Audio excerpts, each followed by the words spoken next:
Hey YouTube and Merry Christmas. It is Josh, the Trump guy here, and I am here today to talk a little bit about the weaponized Department of Justice and FBI and my personal experience with it. First of all, you have to forgive me. I'm battling a cold that I've had for several weeks now. I promise it is not COVID. I hope, at least. But I wanted to talk about my personal experience.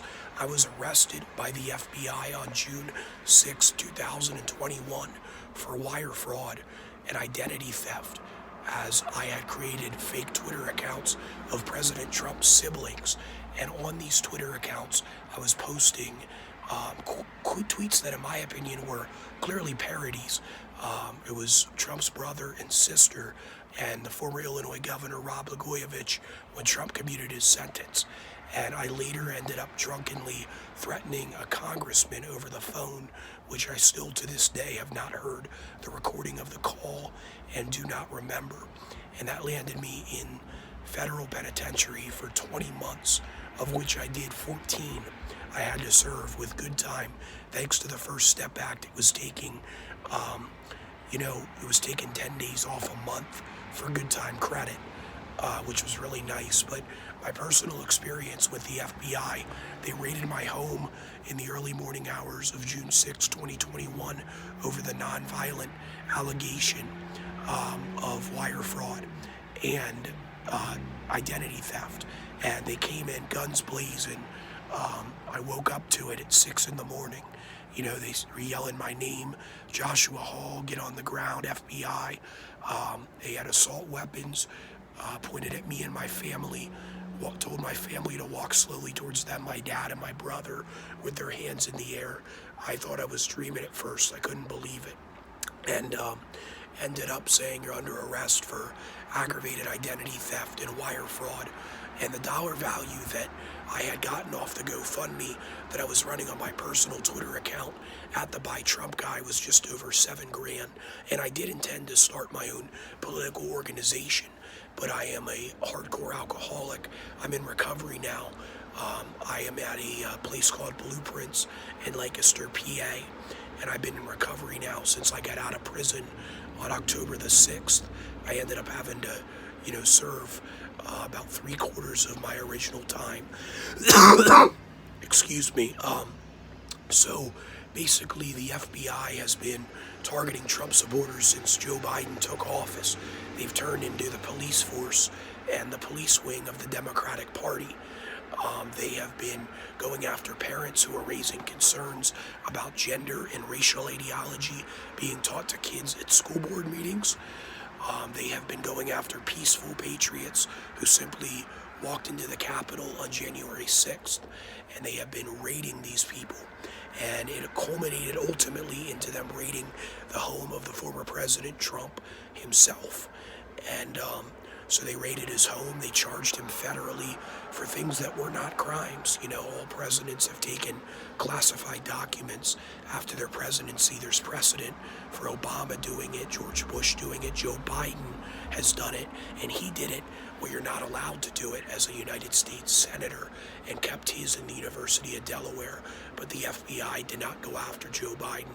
President Trump had every authority under the law, under the Presidential Records Act, to keep such documents. He wasn't selling them.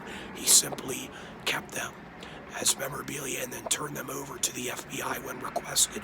They did not have to raid his home and show police force, and that right there is a danger to our democracy.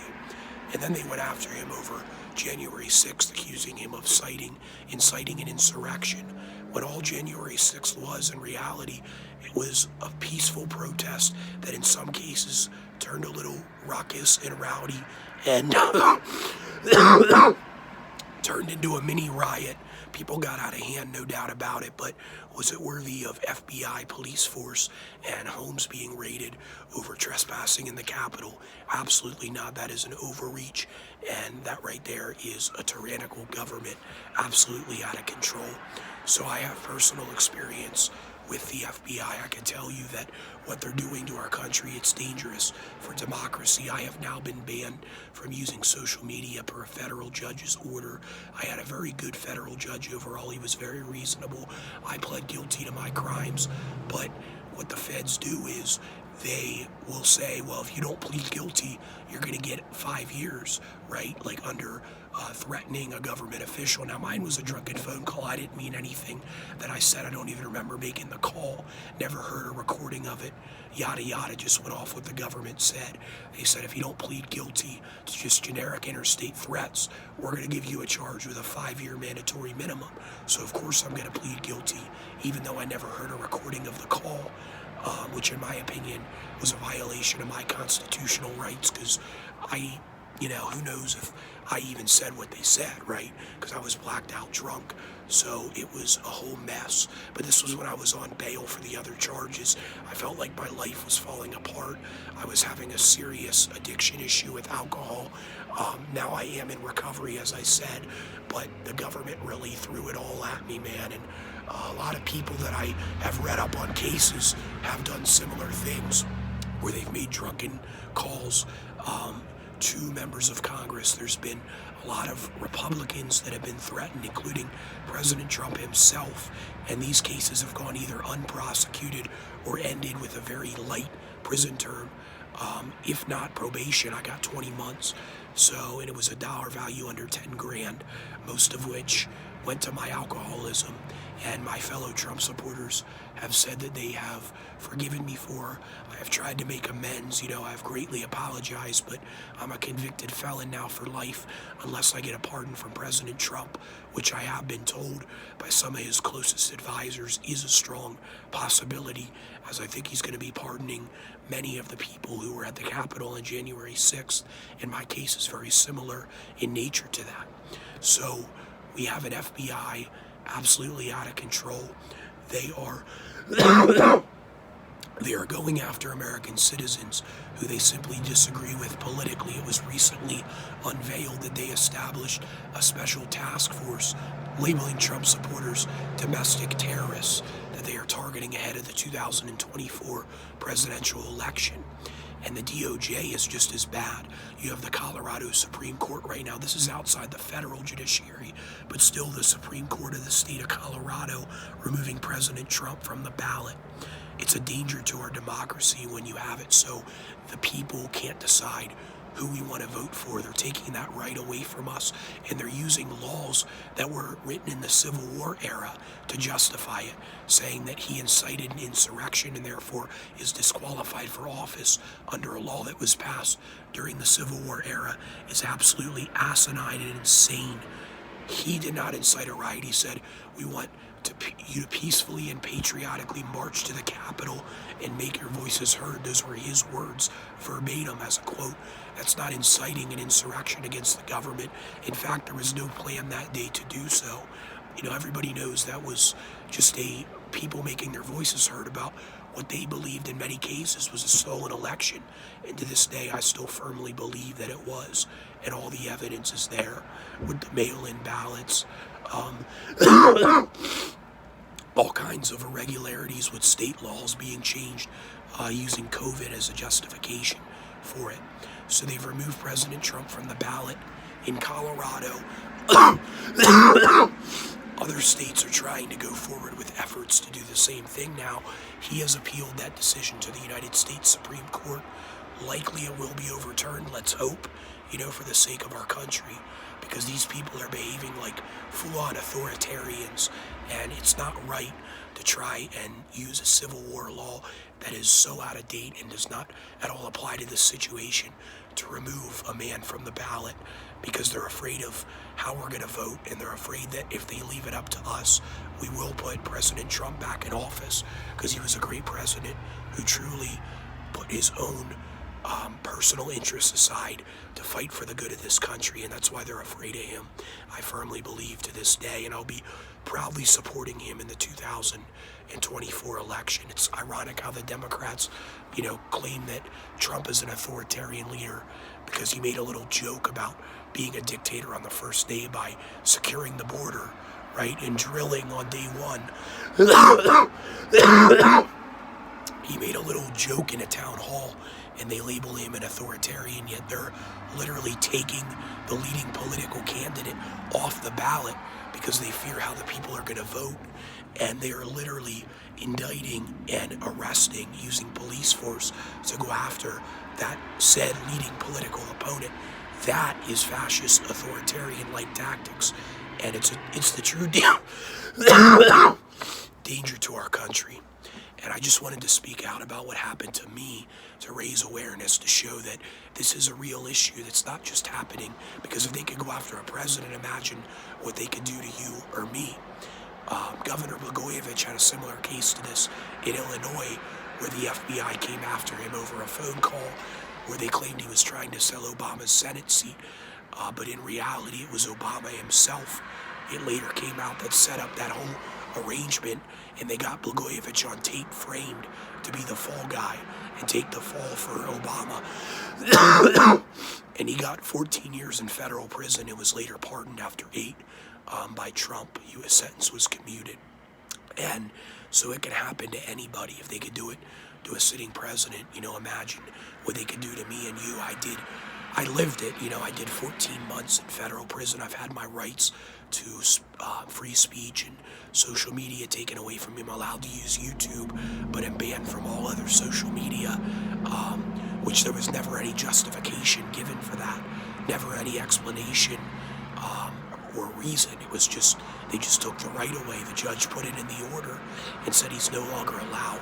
And I have a large following with 45,000 followers that I would like to get my voice out to, what I still have left of my voice right now, right, with this cold. But I would like to get my voice out about what happened to me and share my story and be an advocate and an activist for the issues I believe in as a libertarian for Trump ahead of the 2024 election. But I've been banned from doing so, and they're silencing a lot of people because they don't want us to, have our voices heard about what's really happening in this country. It's scary times. My federal prison experience, if you want to check it out, I have a 58-minute video on what I went through. It was hell on earth. It was not fun. I was in a medium security prison in Otisville, New York. Before I went there, I was in Metropolitan Detention Center, Brooklyn, which is where investment fraudster Sam Bankman-Fried is currently being held, and where R. Kelly, the rapper, was at one point held before he was convicted. It's a very bad place, a lot of gangbangers, a lot of people doing life because they have you mixed in with everybody there. You could have as light of a sentence as mine, 20 months, or you could have people that have the rest of their lives in prison as your cellmate. They don't mix you up at all. It's very scary, it really is. And Otisville, New York, that right there was the races are segregated. You're only supposed to sit with people of your race, so I only sat with whites, and I've been friends with people of all races my entire life. It was so unnatural for me to be told you could only sit with the whites. In many cases, I actually get along better with the blacks. I used to live with 2 of them, so they were 2 of my best friends. And they are allowing segregation in our federal prison system and gangs to run rampant and run the places. So it was no walk in the park, as they say. You're isolated, you're cut off from the world. There's no form of real programming or rehabilitative efforts to better yourself. The best rehabilitative thing that's happened in the last couple of years, or in the last several decades actually, since the federal system abolished parole, is President Trump's First Step Act, which allowed you to get days off of your sentence if you complete certain programs. The programs are kind of a joke. Half the time the instructors don't even show up and they just give you credit, but I took 2, and if you're even on the waiting list for any programs, you do get time off. So I got a total of about 3 months off from the First Step Back, plus my 15% good time credits. 3 months that came off for that. I got 6 months off my sentence, thanks to President Trump. But other than that, other than the First Step Act, there's been no sort of efforts at all to reform the prison system in this country and to, give people a chance and an incentive to want to change their lives and come home early. I had to do it on my own, man. I had to, left to my own devices, I had to see how strong of a person I really was, being cut off from the world and and in a threatening environment where I did not feel safe, and in some cases I was afraid for my life. I'm not a prison type, tough personality. I never gone to prison before in my life, but because I firmly believe that because I was a supporter of President Trump, I got harsh treatment, and the FBI and DOJ came after me and condemned me to prison, and I had to live with that for over a year of my life, and I had to be mentally strong and tough to persevere and get through it. But in the end, I learned that I was a far stronger person than I thought I was, and I'm here in Lancaster, PA now, living clean and realizing, that my full potential, and it makes me want to bring change to the system for other people, because you got a lot of good people in there that just had very hard upbringings or got in with the wrong crowd or had a serious addiction problem, who were over sentenced for nonviolent crimes. Most of the people that I was in with, did have serious addiction problems, and we're not getting the help or rehabilitation they need for that. So we desperately need change within our prison system, and that's something I'd like to be a voice to going forward in the future. But as far as Otisville was rough. I was in with a lot of child molesters as well. One guy raped several infants and young children, and he had 210 years, and I couldn't believe it when I looked him up on the law library. People said, "Do you know what he did?" I said, "No." They said, "Look him up." And I looked him up, and he was a sick motherfucker. He raped children and posted it on the dark web. And I was surrounded by people like that who had life with absolutely nothing to lose.